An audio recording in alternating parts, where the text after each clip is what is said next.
Debout Congolais, unis par le sang, unis dans l'effort pour l'indépendance. Nous devons ensemble avoir conscience que nul autre que nous-mêmes ne viendra sauver notre nation et que cela exige de chacun de nous une mobilisation tous azimuts.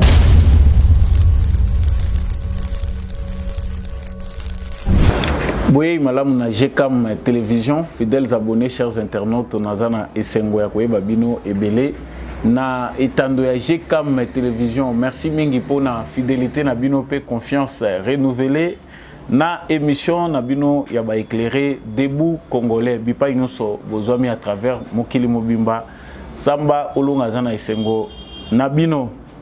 Tobiete justice yonzambe Iratakate, justice yanzambe motomo côté aishapaka na contrôle nango ezaba mo oyo introduisaka émission na biso chaque fois pour na kotalisa que nyonso to kometaka comme acte na se amoi litomba nango to pe lifuti nango ezali soki yo omimoni yanke yo omimoni tout puissant yeba ke likolo na yo pe moto azali.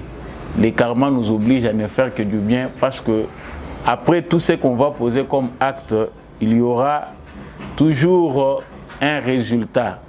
Alors, komiko sanayote, eza temps pour changer. Yomoko talisima, ozongi moto, pour ebaete justice, yanzambe et ratakate et il n'est pas tard pour changer. Actualité, naye nango liboso na bino, ezali principalement kota la maïza koleka na est ya République démocratique du Congo. Secrétaire d'État américain abengi Paul Kagame pour na discuter nae autour ya situation tendue oyo ezali koleka na frontière na ya Rwanda na République démocratique du Congo.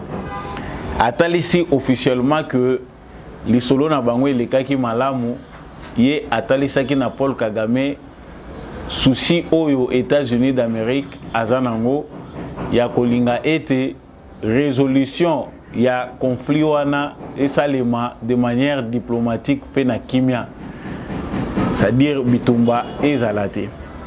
Mais au-delà de ces propos, au-delà de ces affirmations venant du secrétaire d'État américain, nous nous posons beaucoup de questions. Les questions que nous posons sont lesquels? Est-ce que les États-Unis d'Amérique azali prêt à résoudre la situation de manière diplomatique? Et c'est quoi la résolution diplomatique d'un conflit qui est arrivé à ce niveau? Toyoka qui peut récemment que FARDC a traversé frontières, nous allons aussi analyser cette situation pour nous voir est-ce que les forces armées, les forces spéciales de la République démocratique du Congo, après l'État qui, dans le territoire rwandais, vous aurez aussi l'occasion de les savoir. Et pourquoi les États-Unis d'Amérique, basant la tendance à Kostopaka, élan, la République démocratique du Congo, chaque fois que le gouvernement de RDC, Topé Félix Tshisekedi, basant la intention, il y a de même que Paul Kagame. Il y a trop de révélations dans l'analyse que nous allons faire aujourd'hui concernant ces sujets. Et c'est toujours dans cette émission que Bokozwali, la vérité wana. De l'autre côté, l'ONU craint les phénomènes Ouazalendo. Il craint que ces phénomènes puissent contribuer à nouveau à un cycle de violence qu'ils ne sauront pas maîtriser. La violence basée sur l'ethnie, le tribalisme. Mouvement wana ONU azali ko craindre yango ezali ba confidence ya Antonio Guterres sur développement ya ba groupe rebelle oyo bazali suko se transformer mingi à l'est de la République démocratique du Congo. Nous n'hésiterons pas ici de parler de cette question des FDLR oyo tozali kolobela toko renchérir pe na émission na biso pona koyeba pourquoi il y a des Congolais qui soutiennent que les FDLR sont avec l'armée congolaise. Beaucoup de vérité na katia émission oyo. Tokosukisa pe na likambo ya table ronde sur état de siège oyo elobami awa table ronde ya état de siège et sili mokolo ya lelo bokomona déclaration ya ba député ya Nord Kivu na Ituri bango nyonso dans l'ensemble vraiment bazali pour lever ya état de siège 2 ans après bango bazali komona vraiment mutuya na yango te mais na kati na bango pe eza na bao bazalaki censé ba ressortissant mususu ya République démocratique du Congo ba hésiter te pe komona bon côté il y a état de siège du côté il y a ba gouverneur militaire bango pe bazali prêt il y a ko kende à chaque fois que gouvernement et ko décider président de la République soka décider que bango ba longwa Bakolongwa sans problème. Nous allons revenir sur cette question concernant l'état de siège et ni président de la République a décidé après table ronde ou Ezwami, décision finale il y a président de la République est portée sur Nini. Bosuk ici il y a émission comme parenthèse de l'émission barème moko provisoire ezali n'arrêté moko ministériel ezali ko circuler il y a ministre du travail babimisi barème provisoire il y a ba droit na ba avantages sociaux des mandataires publics actifs et non actifs de l'Institut national de préparation professionnelle en sigle INPP mbongo oyo bazali kotanga pona PCA DG na ba administrateur ezali kokamwisa ba congolais ebele ba congolais ebele bazokoluka koyeba explication nango po mutu moko touché $35 000 na mois moko na ba avantage ebele pe salaire oyo aza kozwa mususu azwa 30 000 mususu azwa 32 000 partant de PCA passant par le DG et le DGDA jusqu'aux administrateurs mbongo yo bazali komatisa bango ebele justificatif na bango ezali nini. Nous allons essayer d'analyser un peu cette réalité pour savoir pourquoi ba mbongo ya ba directeur général ya ba entreprise na biso public malgré santé nango médiocre eza kozala toujours likolo ezali pona nini.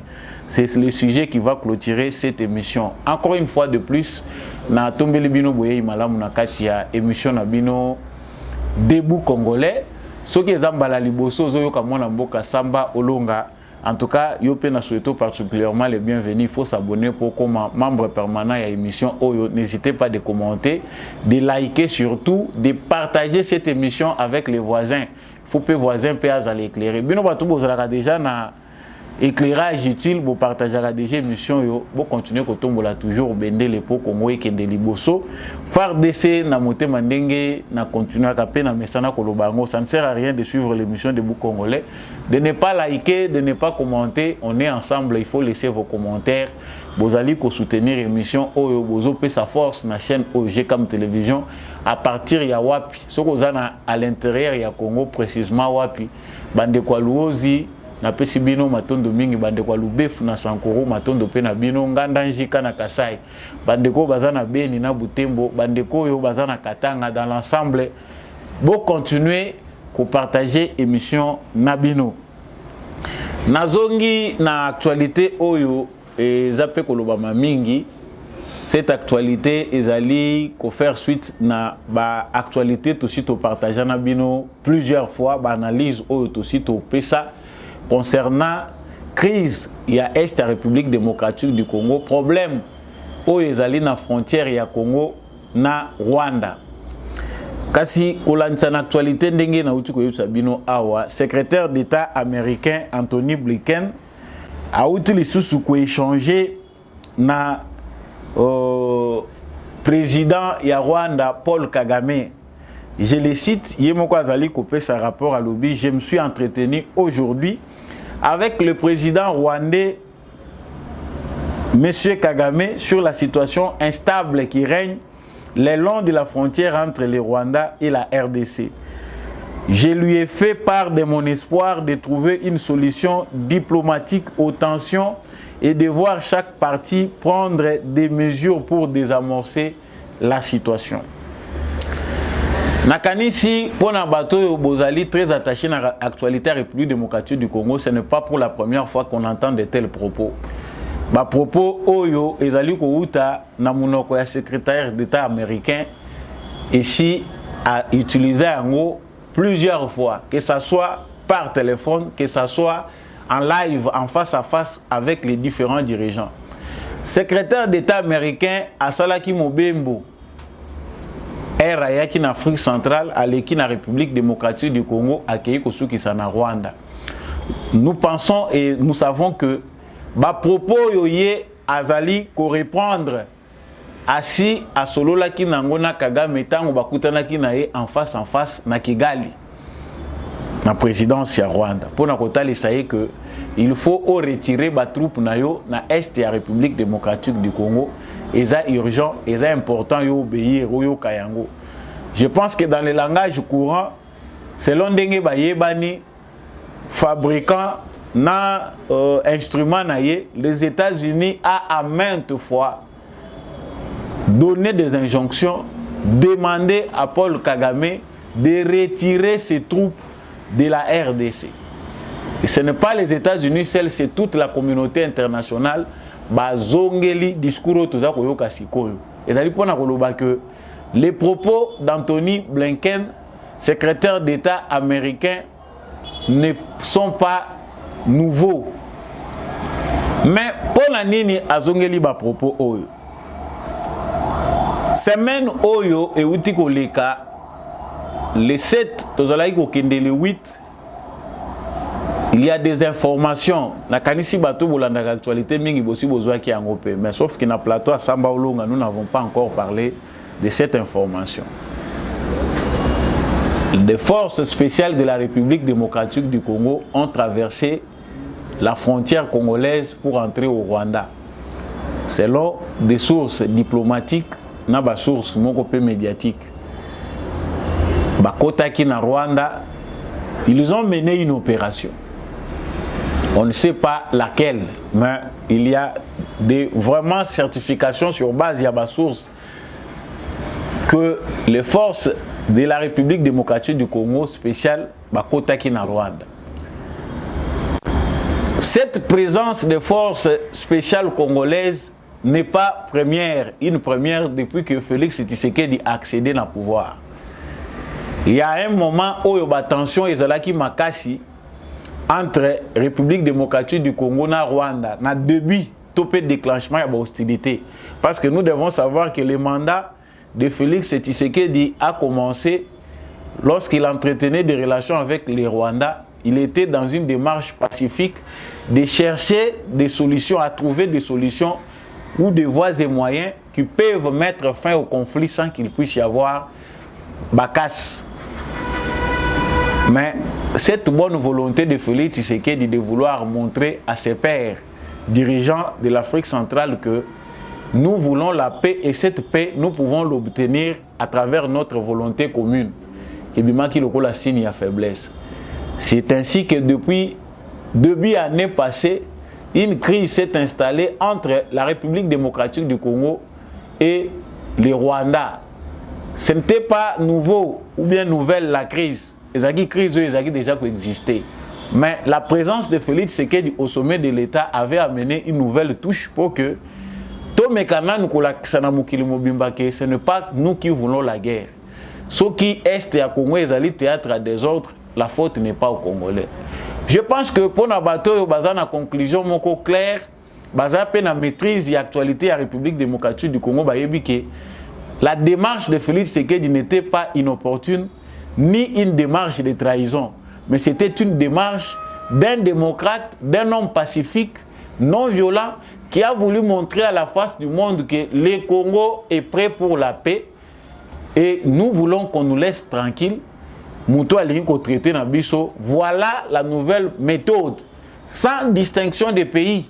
Félix Tshisekedi n'a pas voulu montrer à la face du monde tension moko belliciste, ya mutu moko ayesika yembala moko pona ko se venger. Mais il a voulu procéder par cette méthode-là à la Kissa Mukili Mobimba. Comment le Congo a besoin de la paix? Mais après la tension, biso nyonso toza kotala ba responsabilité. Nazongi mingi kaka na likambo yo ya ba commando. Les forces armées de la République démocratique du Congo ne sont pas incapables de faire ce que le Rwanda fait au Congo. Chaque fois que bapesaka biso basango que ba Rwandais, 300 militaires rwandais par l'armée congolaise aza ko pesa information, tozui information que les militaires rwandais bakoti sur le sol congolais baza autant. Ils ont capé quelque part une façon où ils allaient que l'armée na biso azali ko contrôler ba mouvement nyonso où ils allaient ko salema entre Rwanda na RDC na ba frontière. Et souvent ba militaires wana bakota ndenge wana bazalaka kaka mibimbate national lobali kamba boucherie awa ba mususu toyebi ke bazongaka ba miette na basak bakekolela bango ndenge wana bakundi famille moni lisusu atande kona bango te pour une dernière fois. Mais quelque chose fait de nous des défaillants. Et ça n'est loko moko et ça la ke biso tous la défaillant ou et ça la ke ba congolais belé ba croire te na monter en puissance ya ba FARDC malgré tout ce qu'on nous présente comme nouvelle image de notre armée sous Félix Tshisekedi. Tout le monde a qui armement Yassika, tout le monde ba unité Yassika spéciale les alliés formés, tout le monde grand nombre de militaires ou bazos à la former. Mais chaque fois que Félix Tshisekedi lève l'option d'attaquer directement le Rwanda, États-Unis azalaka kaka na kati kati. Pona ko interpeller Tshisekedi que non, cette situation-là doit être résolue diplomatiquement dans la paix. Il ne faut pas procéder dans le Lengewana. Tout ce que ce soit Paul Kagame, que ce soit Félix Tshisekedi, ils sont passés aussi par la voie diplomatique des États-Unis d'Amérique. L'erreur dans tout ça, c'est que les États-Unis d'Amérique qui ont parrainé la politique qui a déstabilisé l'Est de la République démocratique du Congo et toute la région, Bangonde, fabricant et Paul Kagame comme étant les sanguinaires autres qui ont décrié les lots. Si Paul Kagame aujourd'hui est devenu un monstre, usine, il y a fabrication, il y a monstre autres qui ont usine wana, ils ont américains, ils ont européens. C'est-à-dire quelque part le départ de Paul Kagame devait être décidé na ba fabrika na ye ijino etondi ba multinational na ba politiciens affairistes. Mais erreur eza commise eza que lorsque Félix Tshisekedi accédait au pouvoir, il devait normalement réfléchir sur la question de leadership. Pour l'Occident, il y a eu toujours quelqu'un Oyo Azaï Lokola gardien na bango ya mayo ya Afrique centrale. Pendant plus de 2 décennies, 3 décennies, ils ont installé la politique qui a fait de Tutsi les maîtres de la région. C'est-à-dire, malgré Makele, l'Union sur le président Oyo, il y a 9 pays voisins République démocratique du Congo, les Tutsis ont été soutenus par l'Occident pour Bazalaba maître et Afrique centrale. Et jusque-là, certaines réalités sont palpables, les alliés Kota Lissango. On ira plus loin pour na bateau bazali ko s'enrichir botanga ki histoire te livre Charles Onana est disponible les aliti na ba version numérique toza ko tambola ngo na ba téléphone na biso. Mais pour na kozongela awa likamunaza ko lobezali ko toucher na actualité ezali que l'armée congolaise ezali ko bima défaillante parce que jusque-là aucune action de nature na ya ba action oyo Kagame asalaka na Congo nanu esalema te contre Rwanda. Et ba information belé chez bimi to koki ko accuser armée na biso te pona likambo oyo ezali visible te ezali ko lobamati. Si le Congo vient attaquer le Rwanda, ce n'est pas via les FDLR que le Congo va opérer. Le Congo a toutes les possibilités via la taille de son armée d'avoir un contingent qui peut agenouiller le Rwanda sur le plan de la guerre. Mais il faut bien comprendre que guerre Oyo, Bazali Kolobela Biso Awa, la guerre la plus importante, nous ne la menons pas contre les Rwandais.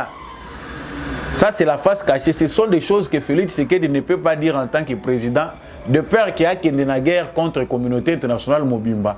Oyo, Basimbi, complot international contre les Congo. Félix Tshisekedi doit se réserver dans son langage, il est diplomate. Mais nous devons le dire. La plus grande guerre qui fait que Félix Tshisekedi soit prudent et sage, qu'il soit patient dans sa démarche, c'est cette guerre-là contre parrain, il y a Paul Kagame.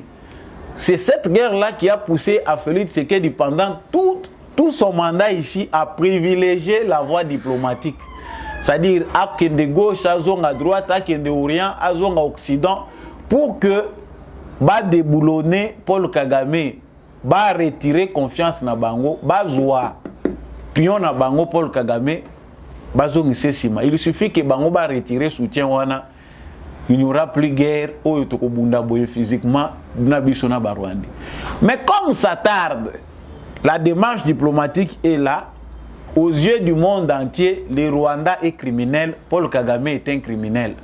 Peu importe, Batoyo, Bazali, Nakati, Yamayo, il y a système.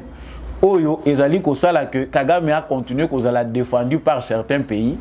Mais au nom du droit international, au nom de tous les rapports qui sont en train d'attendre des réponses dans le bureau des Nations Unies, il n'y a pas de voie pour donner raison à Kagame ou pour ne pas sanctionner Kagame. Mais la patience des Congolais, la patience des Congolais et la patience de Félix Tshisekedi a aussi ses limites. Donc on continue à causer la que les États-Unis d'Amérique a sanctionné Paul Kagame. L'Union européenne a mis des sanctions à solo contre Kagame. Nations Unies a mesure de sanctionner le Rwanda éternellement. Non, ça ne peut pas se faire comme ça. Nous nous souvenons que depuis le début de cette année, quand on a nommé Christian Chiwewe, le discours a changé pour dire que nous ne serons plus toujours à la défensive. Politique, il y a continuer à la défensive, ce qui nous rend défaillants, c'est les États-Unis d'Amérique. Ce qu'on a bengi Kagame parce que chaque fois que Kagame se sent en danger, il sent une attaque venir de la RDC, il intéresse les États-Unis, bateau yaye, pour présenter que Congo n'est pas attaqué. La FDLR est là. Argument solide à ces bazakanango pour kosenga aide à la communauté internationale, il va dire que FDLR côté panangai, je suis attaqué par les FDLR. Et c'est ce qui est à la base, il y a appel au secrétaire d'État américain Bengeli Kagame, c'est pour lui donner un dernier avertissement. Peu importe ce qui se passe dans le milieu politique américain où les points de vue sont divergents. Tous les Américains ne réfléchissent pas de la même façon. La tendance est ça. Il y a des Américains qui ne voient pas autrement comment ils peuvent gagner l'argent. La multinationale, continuant à soutenir guerre oyo minerai de sang oyo bango bazali kozuela ba continuer copier na ba entreprise mususu oyo bazalaka kuna. Mais il y a aussi des autres qui voient que c'est déjà devenu sale. On ne peut pas continuer à exploiter le Congo na nouveau na façon oyo monde ici côté mulunge. Ba conflit est partout na mukili, ba ennemi na biso ba komi ebele na mukili. Il faut changer les choses au Congo. Il y a ces deux voies-là. Suite, il y a pression diplomatique de part et d'autre. L'Amérique est obligée de discipliner son pion. Tshisekedi aurait déjà reçu l'aval de répondre chaque fois que Kagame a koyokate. Si ça qui est déjà délai, dans ces délais, retirer les troupes. Comme Kagame ne l'a pas fait, il doit s'attendre au pire parce que la finalité est que ceux qui voient pacifique, voient diplomatique et sécurité et que yo obéir te. Voilà. Donc il na voix oyo ezali coriace, ezali voix et attaque. So tant on va sentir que Et loko ya à s'attendre na ngote ko kuuta na Congo ayoki ke signal et pesa melier. Qu'est-ce qu'il devait faire pour lui? C'est de recourir auprès ya batunaye. Yango awa ba information nga na zu concernant les kambu ya présence ya ba force spéciale congolaise na sol rwandais yango nde mutu za la base ya ke Anthony Blinken aya kozonga lisusu abenga Kagame ba discuter na ye. Les Congolais, nous devons être debout. C'est pas facile parce que dans la nature, il y a coupé sur l'information. Nous n'aimons pas bercer les gens dans l'esprit. Si vous voulez dormir tranquillement, ne suivez pas les informations. Les Congolais doivent avoir une mentalité dans le moment où ils guerriers pour sauver ces pays. Ce n'est pas seulement nos prières. Prions certainement parce qu'elle était aussi spirituelle. Mais ils ont aussi un éveil patriotique qui a ma casse. Et aussi, les Congolais tous à la debout, à la guerre comme à la guerre. Pour ceux qui lisent la Bible, vous allez voir que dans la Bible, pour ceux qui lisent la Bible, c'est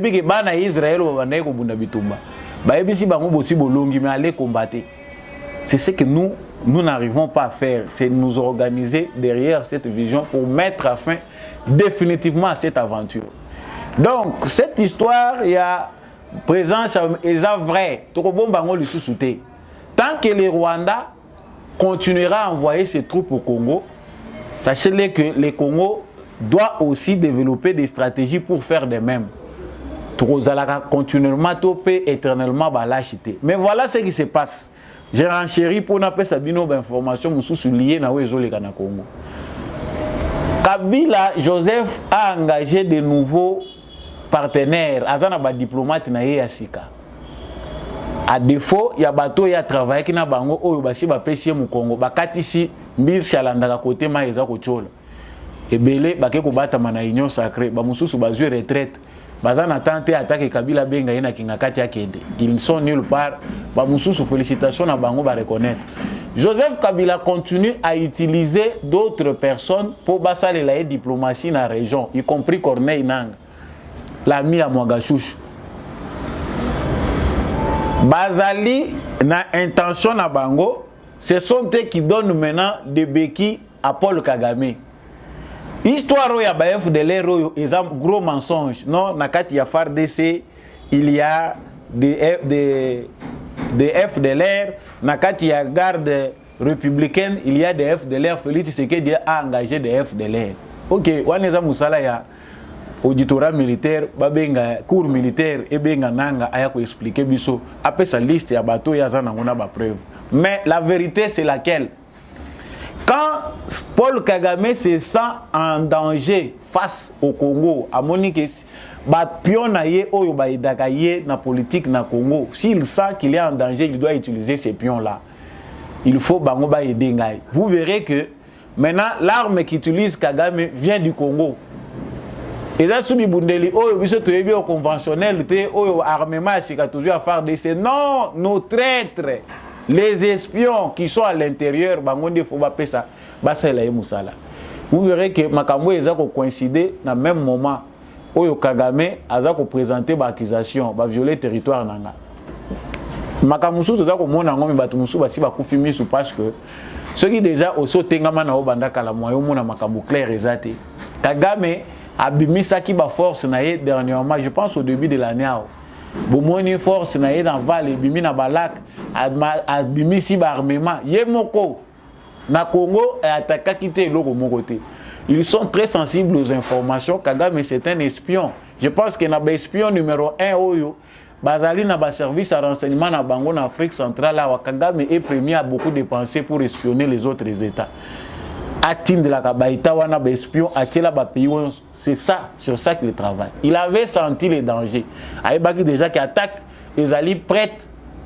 Batu oyo bazali na opération barenga qui préparer la stratégie de la victimisation.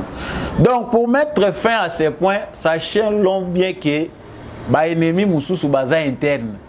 Outre les soucis de vouloir créer un chaos pour les élections qui doivent être organisées, les élections Yawa. Souci na bango, objectif na bango que chaos moko s'est créé na Congo pour bango va permettre Kagame à souffler. Vous verrez que bateau bazali kopes importance mingi na situation sécuritaire. La raison est là. Les élections qu'on veut, bango basi batendre biso ba piège na makambo etali élection. Ils savent que chaque fois que les élections doivent être organisées au Congo, il y a des tensions. Balingi ba amplifier ba tension. Ils utilisent des opposants pour ba tension est tellement forte que Félix Tshisekedi, les institutions seront concentrées sur les questions électorales et pendant ce temps-là, bango bako souffler sur le plan sécuritaire pour créer les sous-attaques sous na Goma. Nous avons dit, chers téléspectateurs, pour ceux qui m'avaient demandé, les Oyo, il y a des militaires congolais, les militaires congolais sont capables. Ils ont tous ces moyens-là. Si on voit ce qu'est l'armée congolaise aujourd'hui, même à l'époque, il y a Mamadou Ndala, l'armée congolaise est capable d'aller jusqu'à Kigali. La trahison, l'infiltration, les éléments clés. Les armée n'a pas défaillant. Cette trahison-là n'est pas seulement ici locale, elle est aussi internationale. Il y a un grand complot là-bas qui ne veut pas que les Congolais mettent fin à ces conflits. Naza Koshite pour na kolobake, vous verrez que Tshisekedi a tous les moyens maintenant possibles pour répondre à Kagame. Et il a déjà les feux verts de la plus grande majorité de la communauté internationale. Bayebisie kola la lisusuté. Soki ayokite a retiré te attaqué. C'est l'arbitre Oyatikali Awa Azali ko causer biso préjudice. C'est l'arbitre Yandoki. Oh, Tozanaye comme partenaire privilégié les États-Unis d'Amérique. Moi j'ai dit Kolobape Belé et comme si biso basible abat. Pendant ce temps, à l'ONU, il y a toujours des complicités. À l'ONU, l'ONU ne veut pas laisser le Congo tranquille. Fonctionnaire Oyo, il y a Nations Unies, Tobengi na secrétaire général il y a Nations Unies, Antonio Guterres. Azo ya na ba affirmation moko awa, eza façon moko ya ko fragiliser démarche ya ba Congolais. Quand le secrétaire général des Nations Unies affirme que les phénomènes Ouazalendo contribuent à un nouveau cycle de violence, ces violences-là pour lui, Azali komona keza de nature, ya kolinga komemaye, komema batension mususu. C'est-à-dire, batension et komema wana, et que ça là que ba etnie s'affronter. À cause de Ouazalendo. Ouazalendo, balobi bazali ko défendre l'intégrité territoriale. Nazui sujet Oyo, Nasina Lobela qui a na émission l'équipe parce que il y a encore un élément important qui vient d'affleurer mon esprit, na analyse, na information toujours. L'État congolais, à travers la politique des réservistes, a gagné du terrain en endiguant la crise des mouvements rebelles qui sont les nôtres. Multiplicité, il y a des mouvements rebelles congolais, na immixtions étrangères. Ils allaient créer des difficultés pour tous les Salikambouya guerre à l'est et à Congo. La vision de Félix Tshisekedi que le Parlement a zui Tomoni balobeli yango na kati politique oya ba réserviste depuis Kalezala quitté. Mais koya ya Félix Tshisekedi sali que bandeko ebele bazana bazamba ils n'ont pas tous tort. Les autres ils allaient par manque d'encadrement, éducation, tout ça pourrissement ya l'état, absence d'autorité à l'état sali que batu ba misala bango moko l'état. Ba banda ko se venger bango moko. Mais tokoki ko mettre fin te na bitumba oyo kaka na kokende ko bombardaka bango, c'est son office. Il faut avoir une politique institutionnelle où il faut permettre que tout gérer bango. La façon simple c'est que la politique il y a ba réserviste ils allaient voir mon copé à sorti, ils allaient ko permettre que ba groupes armés oyo bazali ya biso ba trouver encadrement à travers l'état congolais. Baza ko sala na bango ba les militaires n'importe comment. Ceux qui sont aptes. On n'a pas dit qu'on va prendre un mouvement rebelle au côté de Sabangon armée. Non, ce n'est pas ce qu'il a dit. Tout est défini dans l'ordonnance Oyo et Salemaki, dans la loi Mobeko et Salamaki, pardon, pour un encadrement exercice ya ba réserviste oyo bazali ba vétéran armé ba oyo ba kitaki armé pour leurs propres raisons ba volontaire ou bazali koya komipesa et puis ba raison ebele.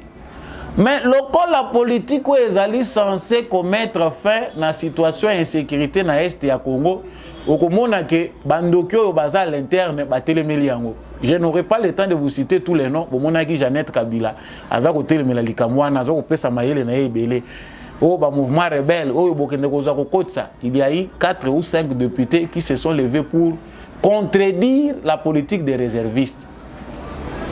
Pourquoi? Parce qu'il y a un vent d'unité, un vent de volonté.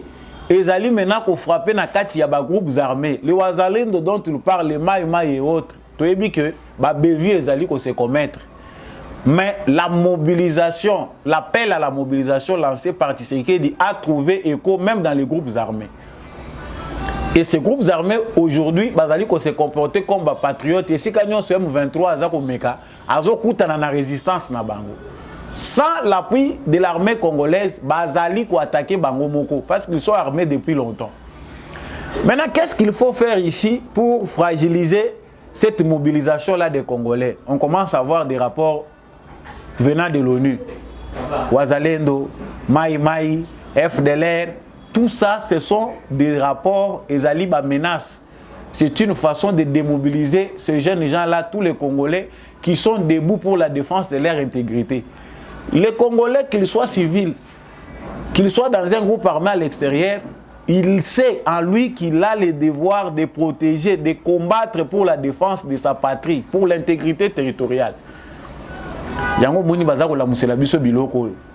Ba rapport ya ONU wana eyebi kotala te que M23 jusque là toza kotala ba vraie sanction ya ONU contre ba dirigeant M23, rien. Ba officier militaire rwandais oyo lokola ba James Kabarebe bazali impliqué depuis longtemps na ba tuerie na ba opération oyo armée rwandaise ezali ko sala na est République démocratique du Congo ti lelo toza ko mona bango na liste ba sanctions te. Mais tout ce que l'ONU peut nous donner ici c'est de nous dire que voilà bazali na crainte ya Wazalendo, crainte ezali ya M23 te, crainte ezali ya Wazalendo parce que akoya ko s'attaquer na ba population. Vous allez comprendre en somme que l'ONU a été dès le départ, depuis l'histoire, ba massacre et salami politique ou instrumentalisé ONU et ça dit que va soutenir la balkanisation en RDC. Il y a un argumentaire na bango que ce soit l'Union européenne, que ce soit les États-Unis d'Amérique, bazali ko kende na makambo toujours pour na ko créer les biso confusion. Congolais ou yaza ko comprendre ayebi de quoi il s'agit. Il ne s'agit pas de Wazalendo qui sont les plus grands dangers, mais il s'agit d'un complot international que nous devons combattre parce qu'il est encore en cours. Donc, le problème est la violence, l'ONU est déjà incapable.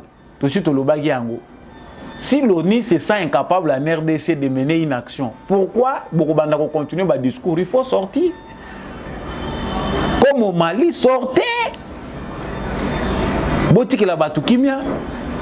le gouvernement et la RDC, le rôle la marge et la manœuvre est entre la patience de Félix Tshisekedi et le refus de ne pas vouloir que tout s'affronter na batunion son anzela moko toza ko bima lokolo bazoba. Comprends qui veut.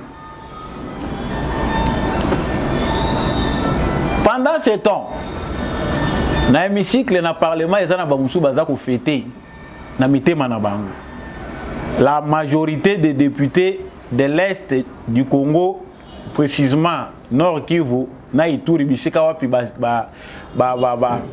état de siège ezalaki. Bango nyonso ba signé mikanda. Ndenge bozali ko mona ngo wana ba signé ba communiquer na bango final ba sengi levé ya état de siège.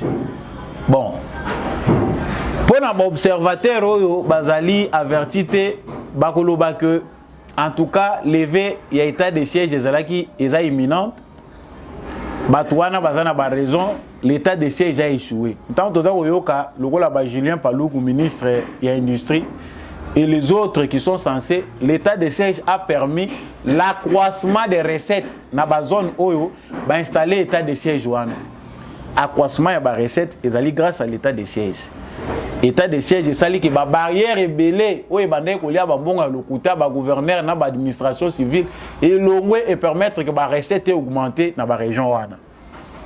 C'est vrai, les civils, parce que les militaires, les depuis l'état de siège et bandit, bateau nyonso bazaki na administration, bazaki ba gouverneur et autres, mpiaki leki makasi.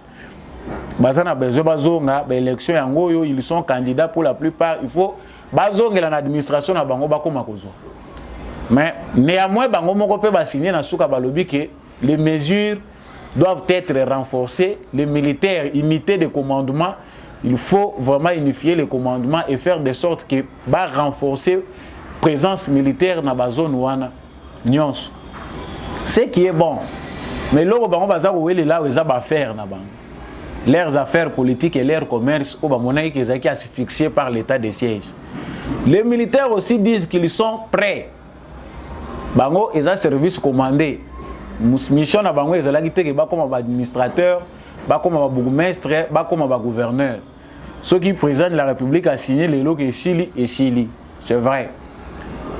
Dans notre observation, on voit que l'état de siège est en pays et comme il y a un souk. Mais bao bazako yemba nzembo bakanti que ça victoire parce que ba pesi bino terrain maintenant bo bino nyonso bolo bao bokanisa kate. Ah voilà, état de siège ils ont mabé, état de siège ils sali boyer, état de siège ils ont inutile tout ça. Oui. Probablement état de siège ils ont aussi là. Mais il y aura des mesures certainement, mais nous, Congolais, devons nous préparer parce que notre armée est prête à agir. L'armée Nabiso est prête pour agir. Bino administrer, ne trahissez pas la nation. C'est vrai que depuis le gouverneur militaire, administrateur militaire au Bakoti, le système a changé, le système fonctionne autrement. Ce qui est ici, les civils, tout le monde appelle le système est changé, est changé. Il y aura moins chamboulement d'une manière ou d'une autre. Mais l'important ici, c'est que les militaires soient concentrés dans leur mission. Bah, c'est concentrer mingi na mission na bango. Que ce qui peut arriver après l'état de siège, ce qui va lever l'état de siège, le président de la République a salé en gros, qu'est-ce qui peut arriver enfin? Tobombi ba makamususu pour na mikolo ezali koya. Mais l'important ezali que ceux qui célèbrent bateau bazako ça l'a déjà fait qui a relongé l'état de siège. Ba yeba que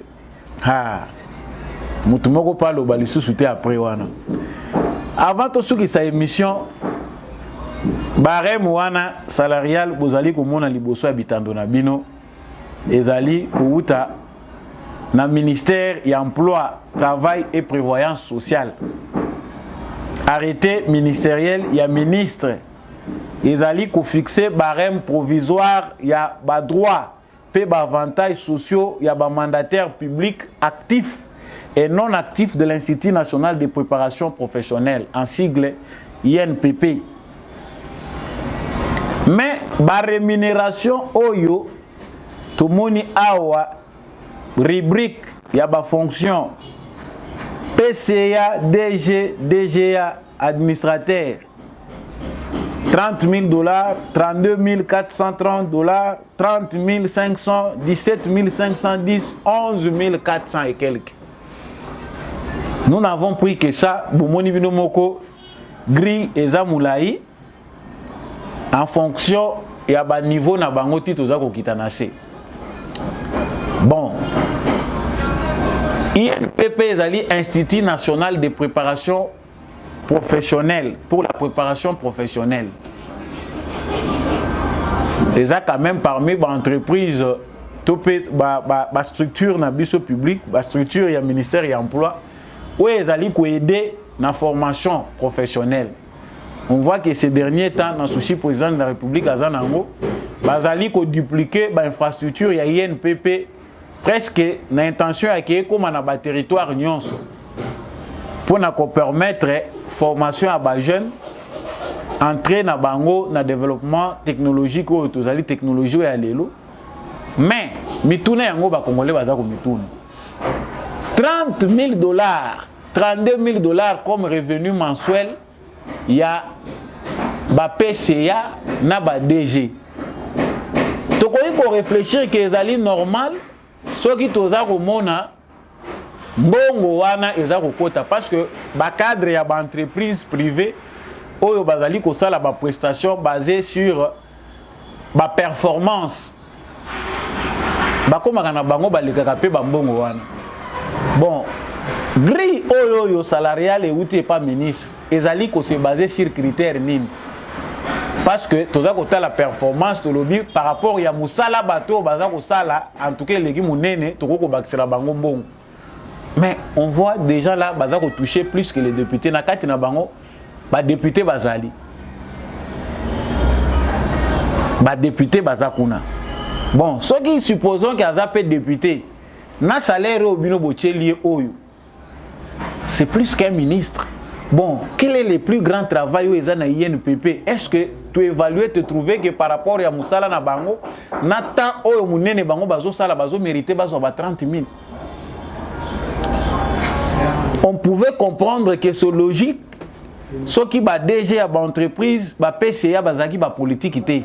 Tout ça comme on a PCA za politicien. À la place to luka mutu oyo za indépendant des idées politiques. A outi na parti politique ité biso souci à batunyon sur ça la politique et c'est que ba PCA à l'entreprise publique bazala beaucoup plus ba politicien. Il a un autre travail, il est député azako bénéficier les sous na ba $30,000 à tabino moko.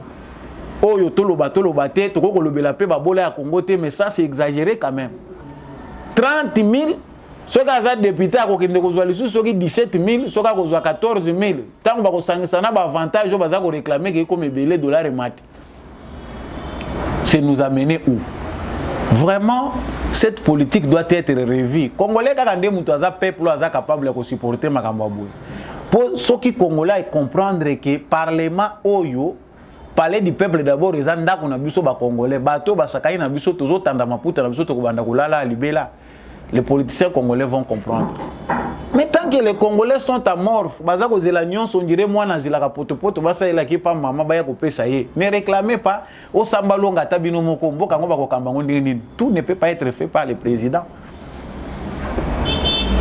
ça c'est même ngapé jusque les za quoi étonné nga même ceux qui musala ngo ezé belé Moussala oya binouane eze belé enseignant zwaka combien les autres huissiers na ba entreprise parce que INPP mbongo eza ko faire fonctionner INPP mbongo ebelé eza mbongo ba contribuable congolais mbongo eza ko wuta na ba don mbongo eza ko wuta na gouvernement baza ko financer éducation ba jeune wana bon yo zo linga ba futa o lokola na entreprise moko so boza ko produire nini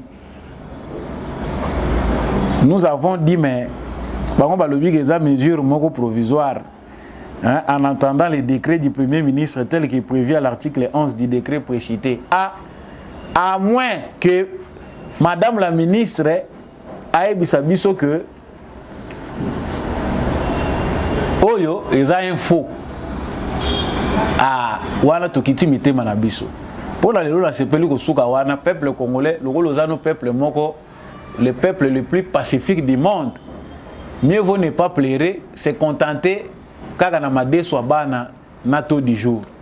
Émission biso mokola lelo isuki wana ndenge bino moko bo remarquer ba sujet nyonso to abordaki na bino esili actualité ici la kate continuera na mutu na bino pe bo développer ka koleka ngai. Merci mingi pour l'attention particulière au pesa kana émission oyo. Tika commentaire soko se plagi na émission oyo. Soki po se plagi te na débordaka air moko olimbisinga on reste congolais, on est ensemble.